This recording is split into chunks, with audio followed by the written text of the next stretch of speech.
Smile, have a nice day. I don't mean to joke there. Go ahead now. Welcome to an AV 1611 hour little short video here. I've had plenty of time to read lately since I'm not able to stand very long or do very much. And so I heard of this book, an ex-Catholic priest. I was watching him on the video on YouTube, and he mentioned this book, How the Pope Became Infallible. Now, I'm not holding this up that everybody can run out and buy it. I don't think you need to. But for someone like me, it was very instructive and useful. And it's all about papal politics and the browbeating of a bunch of bishops and cardinals to make them take the stand that Pius IX wanted them to take the stand on and declare and agree and sign off to him saying he's infallible. And there was much disagreement in the Catholic Church amongst the cardinals and the bishops at that time. Many of them at the Vatican Council I, the Ecumenical Council, the First Vatican Council, left before the vote ever took place. The rest of them bent down and gave in eventually, and it was rubber stamped, so to speak, by the Church.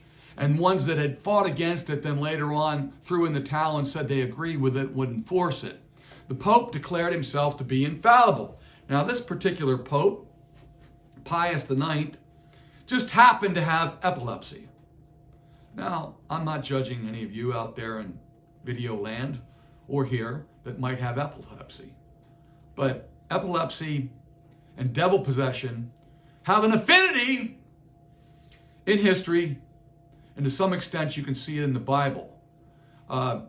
When someone goes into an epileptic seizure, it looks an awful like devil possession as seen in the New Testament of the King James Bible. Now, I'm not saying that every one of you epileptics is devil possessed. That's not what I'm telling you. But at the same time, thrashing, gnashing of teeth, wailing and weeping, falling down, jerky motions of the body, these were all things I experienced while casting out unclean spirits from people that were filled with them. And I learned a lot from that, but what I found is that the scriptures were, again, verified by my experience. Because when you begin to command an unclean spirit to come out of someone, what happens is they go under sometimes. The unclean spirit that is in the individual comes up, and the individual's personality or what they are by nature goes down, and that spirit can be seen manifesting in the eyes of the person that's possessed, and the eyelids will roll back, will go up, and the eyes will roll up into the head, and there'll be a fluttering of the eyes, there'll be jerky motions of the body, there'll be howls and wails and squeals and all kinds of noises, and the person oftentimes will fall onto the floor and flip and flop like a fish. And this is precisely, if you read in the book of Mark, you can find in the book of Mark many examples of Christ performing exorcisms or the casting out of unclean spirits. I prefer to call them unclean spirits or devils. I will not use the word demons, because the word demon means the titular divinity. That means a demigod. And I'm not going to call an unclean spirit even a part of a god. It's not a god. It's simply a spirit that's been damned to hell that's still loosed upon the earth and inhabits men's bodies. So, this man, Pope Pius IX, I want to read something that he said, something that he did. Read a few things here.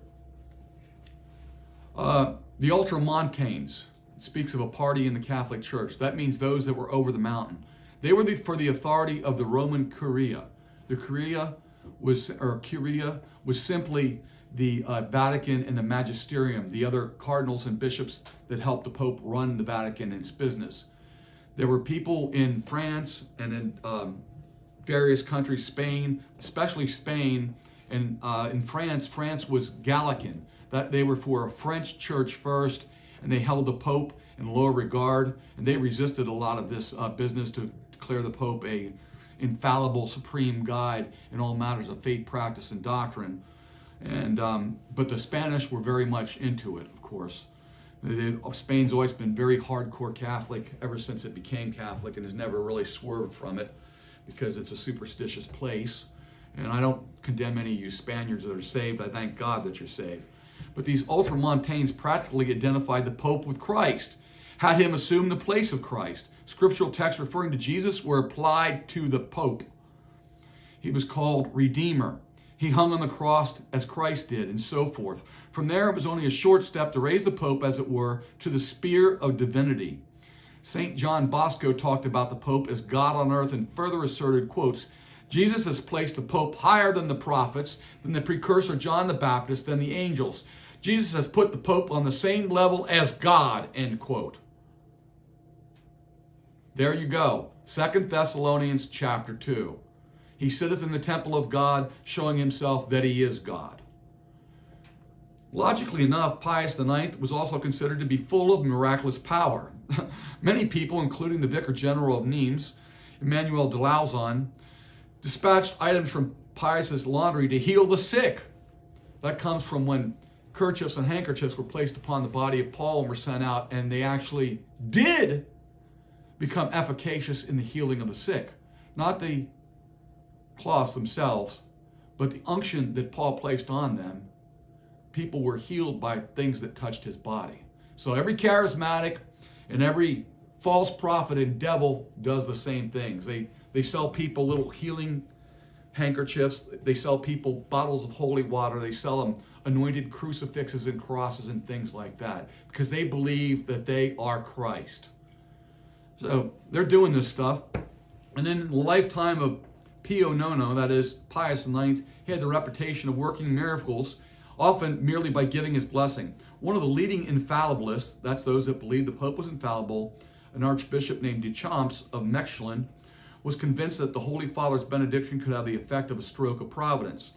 But despite such extravagances, they shed some extra light on the struggle for papal infallibility, and despite intensive preparation for the dogmatization on the eve of the Vatican I Council, which was scheduled to convene on the right aisle of St. Peter's on December 8, 1869, the infallibilists had by no means won the game. It was a big battle still, because there were people in the Catholic Church that had some kind of general fear of God, and they realized that this was unchristian and didn't have any antecedents in past events in either the Catholic Church or in the true Christian Church.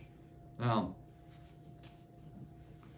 here's another little story about Pius IX, the dirty old epileptic. And his epilepsy departed for a season. He had it when he was young. It departed for a season and came back to him with a vengeance in his older age during the papacy. It set in on him tough. And he was living in a world of unreality, according to many of the monsignors and the cardinals round about him. He became detached from reality, became filled with something other than just a human personality, and he was incorrigible and could not be admonished, instructed, or any other way reproved to go in the right way instead of the wrong way. So there are instances of near megalomania which are still hard to evaluate. In 1866, some years before the beginning of the council, Pius applied Christ, saying, quotes, I am the way, the truth, and the life, end quote, to himself. Those are the words of the devil himself. The man was devil possessed. You imagine the fear and dread that would come on you if you even had those kind of thoughts about yourself in your heart? I'd consider myself to be a castaway from Christ. You know how vain and proud you are in your own wicked imaginations that come into you unawares when you're in your unguarded moments. You know how much you love yourself in a state of nature. And without God's Spirit suppressing that, you too could be in that place. If that could happen to one man, it could happen to any person in the flesh. You know, there are many women in past times that in Christian commonwealths, such as in England, became devil-possessed, and professed to prophesy and say things that would infallibly come to pass and didn't. It's not just men. It's something that we all need to be aware of, that the devil is our adversary, and he would devour us if it weren't for the grace of Christ.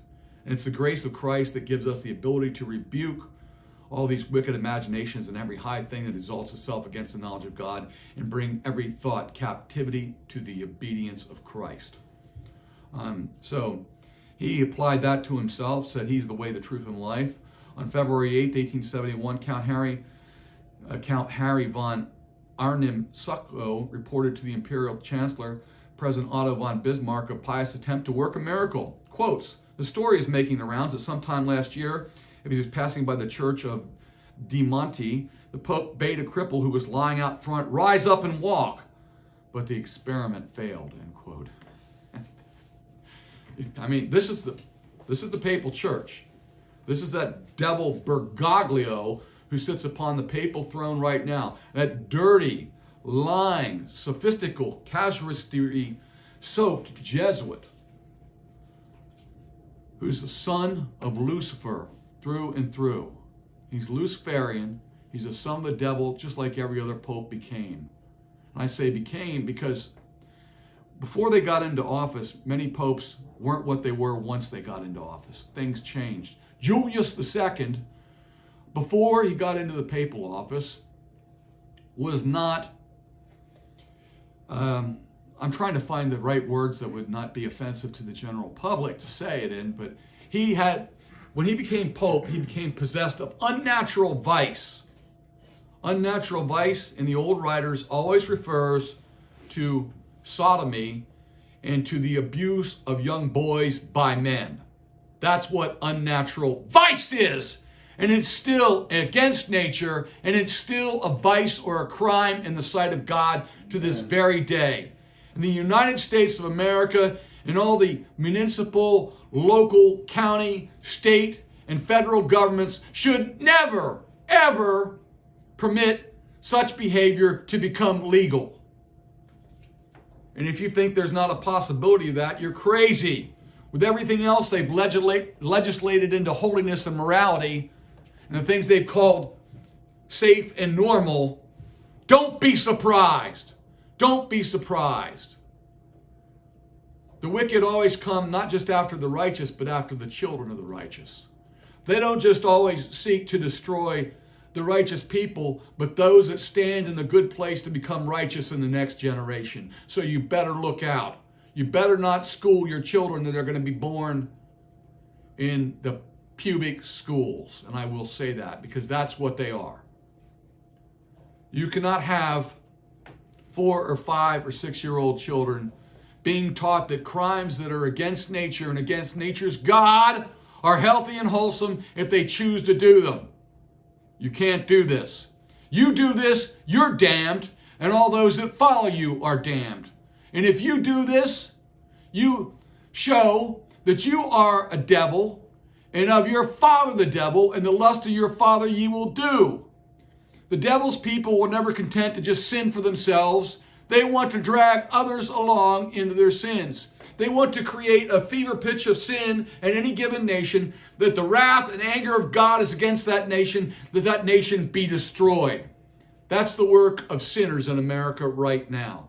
That's the work of every lost person. You're going along with it, even if you say you don't approve of what I've just talked about. You're going along with it if you're not saved. You're part of it, and you need to repent and believe the gospel of the Lord Jesus Christ. And then lastly, turns out this Pope had a ring of 5 or 6 Jesuits around him the whole way through his papacy. And during his papacy, they were his most trusted advisors, and he would not follow the advice of anybody else. The Jesuits, too, are satisfied as the subtitle of one of the chapters. And then it goes down and describes all that, and I won't get into that. But you can just see the very wickedness of the Vatican from these few things I've read. And imagine, they claim to be the true church descended from Christ himself and from the apostles. One true church. They claim to be it. They declare us to be heretics because we stand outside it and will have nothing to do with it. We call it out for what it is. It's the whore of Babylon, the great mother of harlots and abominations of the earth. It's a city set on 7 hills. Her colors are scarlet and purple. And she holds up a bejeweled cup filled with her abominations in her hand. And yet, this morning, all over the United States, people right now are going to walk out with palms and wave them around and weave them into little cross symbols and kiss them and say that they're venerated and that they're holy. This nation, which was once filled with righteousness and filled with Protestant preachers who believed the gospel and put down all rebellion against Jesus Christ spiritually everywhere they found it, has now become a den of thieves and robbers. They want to rob God of his glory, want to rob God of his power and take it onto themselves. But you can be sure of one thing, they will not succeed.